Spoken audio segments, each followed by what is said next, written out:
Ha terminado la novela de la Revolución. Hemos terminado la novela de la Revolución. Es preciso recomenzar la historia y ver cuánto existe de real y posible en la aplicación de sus principios, y no lo que hay de especulativo e hipotético. Seguir otro camino sería filosofar y no gobernar. Así decía Bonaparte, ya único dueño del país. El primer cónsul ejercía todo el poder ejecutivo.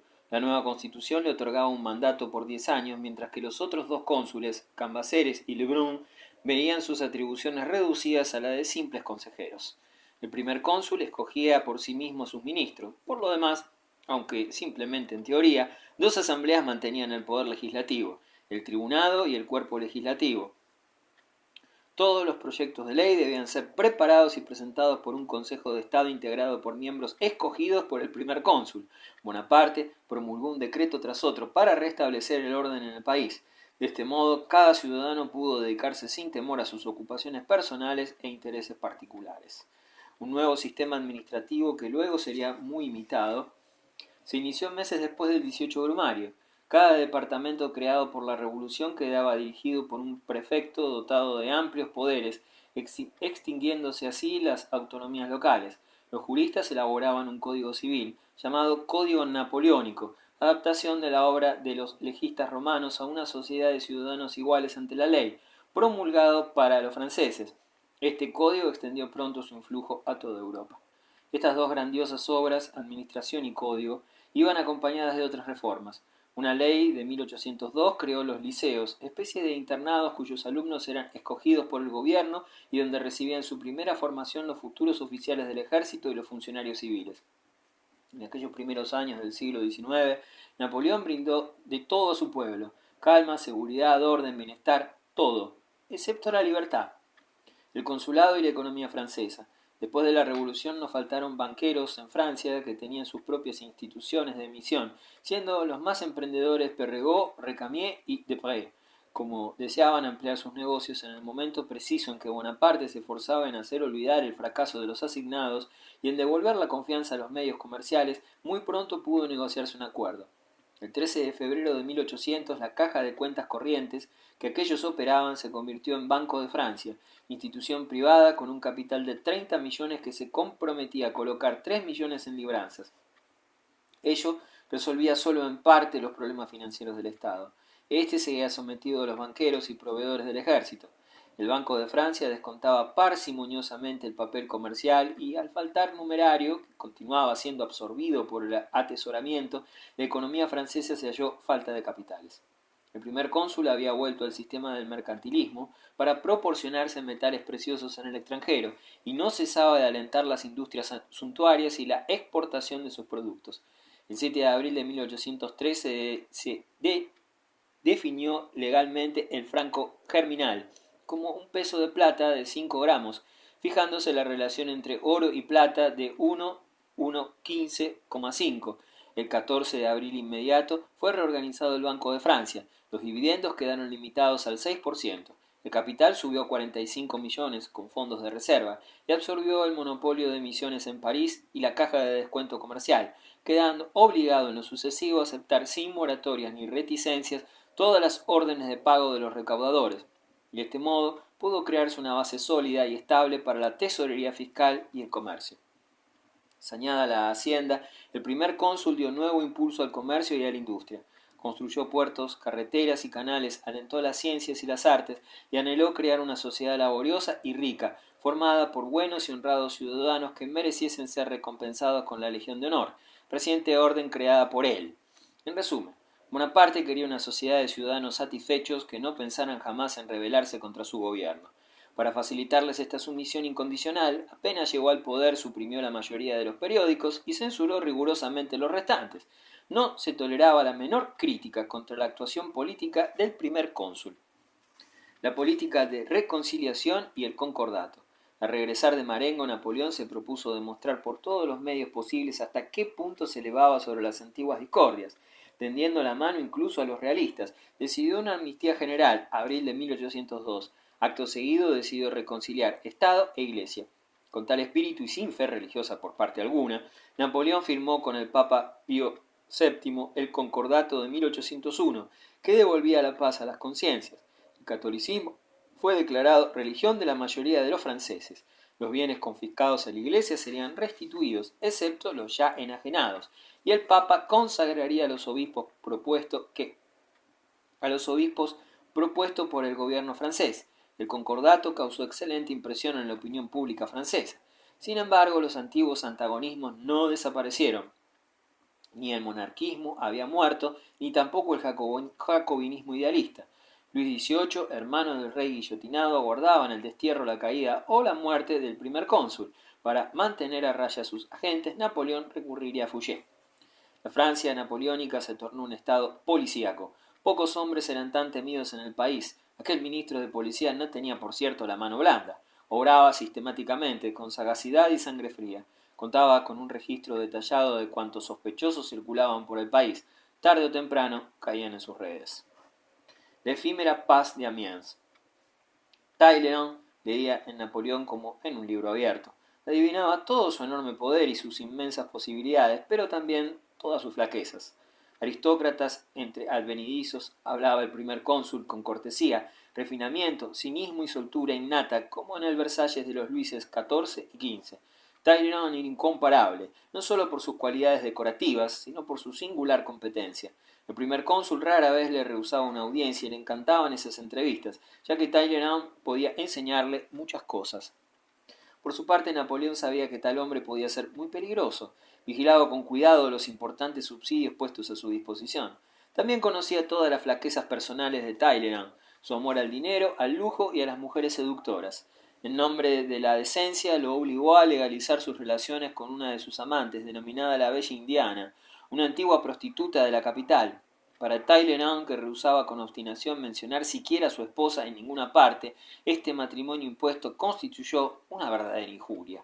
Cuando Talleyrand asumió en 1799, su visión de la problemática en política exterior e interior le señalaba dos objetivos concretos.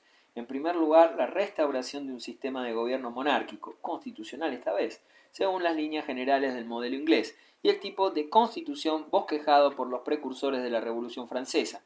En virtud de todo ello, Napoleón debía ser el nuevo monarca, y Talleyrand su principal y todopoderoso ministro. En segundo lugar, Talleyrand pretendía conseguir una paz auténtica y razonable, sobre todo con Inglaterra. La lucha entre Francia e Inglaterra era un duelo entre la espada y la máquina. Sin su revolución industrial, Inglaterra hubiera sido capaz de oponerse victoriosamente a la Francia napoleónica. Guillermo Pitt quería ofrendar a la Gran Bretaña una estabilidad y una unidad definitivas. A tal respecto, los irlandeses le planteaban el mayor problema, ya que Irlanda, aprovechándose de las dificultades inglesas durante las guerras revolucionarias, se había sublevado.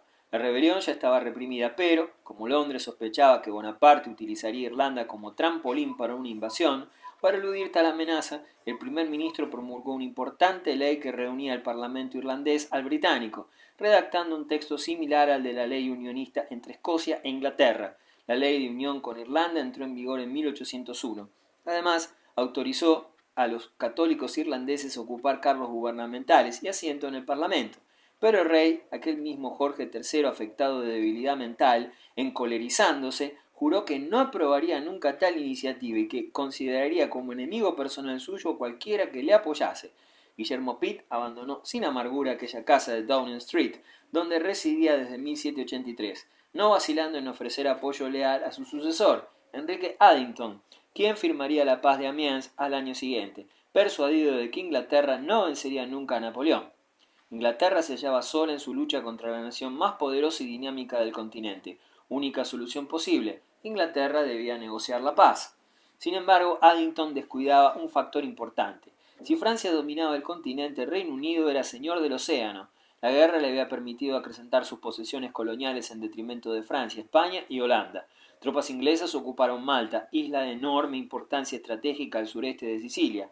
Además, en la primavera de 1801 había logrado tal victoria contra los franceses en Egipto que Napoleón se vio forzado a liquidar su aventura oriental. Poco después, Horatio Nelson alcanzaba un éxito naval difícil y fulgurante sobre los daneses. Este triunfo en el Báltico significaba el término de la alianza de neutralidad armada que desde 1800 unía a Pablo I, el zar loco, con Suecia, Prusia y Dinamarca contra Inglaterra. Addington no se decidió a sacar partido de tales acontecimientos. prefirió seguir la opinión pública inglesa que exigía la supresión de hostilidades y en marzo de 1802 firmó la Paz de Amiens, por la que Gran Bretaña devolvía todas las posesiones coloniales conquistadas a Francia, España y Holanda durante la guerra, a excepción de Ceilán y la isla de Trinidad. Además, debía evacuar Malta, lo que no llevó a cabo. Por su parte, Francia devolvía Egipto a Turquía y evacuaba Nápoles y los estados pontificios. Todo ello significaba que Inglaterra reconocía oficialmente por vez primera a la República Francesa. Reconocía además las fronteras naturales de Francia y admitía su dominio sobre Bélgica y toda la orilla izquierda del Rin. Marlborough había ido a la guerra para evitar que Luis XIV lograra precisamente esta misma expansión. En tal forma, la Paz de Amiens significaba un grave retroceso por parte de Inglaterra.